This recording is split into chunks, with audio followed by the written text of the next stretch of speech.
Je ne suis pas le seul à avoir cet avis. Regardez, écoutez bien l'avis de ces internautes. Écoutez bien.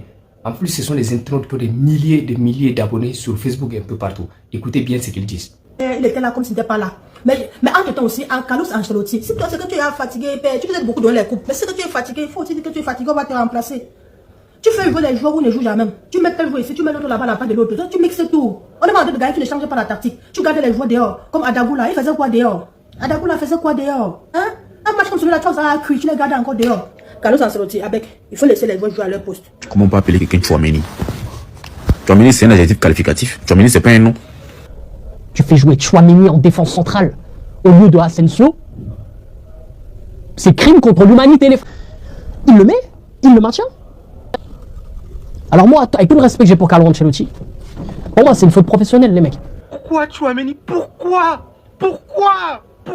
Carlo Ancelotti, il va falloir que tu nous expliques un truc. Depuis longtemps, on te demande qu'est-ce que tu as avec Tchouaméni. Vous êtes en couple? Dites-nous. Parce que là, moi, je cherche à comprendre. Qu'est-ce qui se passe entre toi et Tchouaméni pour que tu sois autant focus sur lui? Le gars, déjà, à son vrai poste, il est nul. Tellement il est guette, tu l'as fait changer de poste pour le mettre en défense. Carlo Ancelotti, s'il te plaît, on va pas t'interdire de vivre ta relation d'amour avec Tchouaméni. Mais Saint-Valentin est fait pour ça. Les finales de Super Coupe, là, même nous, Raoul Asensio. Même pas finale de Super Coupe, dans n'importe quel match, même moi, Raoul Asensio.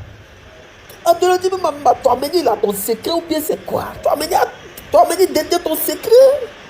Si c'est le cas, faut nous dire parce qu'on peut pas. Voilà que tout est clair. Regardez tout simplement son match contre le Barça. Il avait du mal à suivre les joueurs barcelonais qui couraient, comme Rafinha et autres joueurs barcelonais. Il n'arrivait pas du tout à les suivre. Et quand ces joueurs courent, soit il fait une faute ou soit il les laisse passer seulement. Et c'était un grand danger, un grand problème. Et un tel joueur qu'Ancelotti décide de le mettre défenseur central. Quand même, vous aussi. Défenseur central, il faut un joueur qui court quand même. Pour pouvoir revenir. Sergio Ramos et les autres ont défendu à des moments où ils étaient même derrière les autres, mais ils sont venus les dépasser ou bien ils sont venus par la vitesse seulement récupérer la balle. C'est pas juste qu'ils étaient plus physiques ni forts. Parce que Tchouaméni est physique et il est plus fort. Son seul problème, c'est la vitesse seulement. S'il avait la vitesse, il pouvait récupérer plusieurs balles devant les autres joueurs là. Il pouvait même venir juste à leur niveau et les mettre un peu de force et puis pouvoir les déséquilibrer. Au Vinicius, il a la balle, il remet ça rapidement, il fait rapidement les passes. Vinicius, c'est pas ça le football de Vinicius. C'est un joueur que quand il prend la balle, il fait, même s'il perd la balle en voulant dribbler un joueur, c'est comme ça qu'on connaît Vinicius.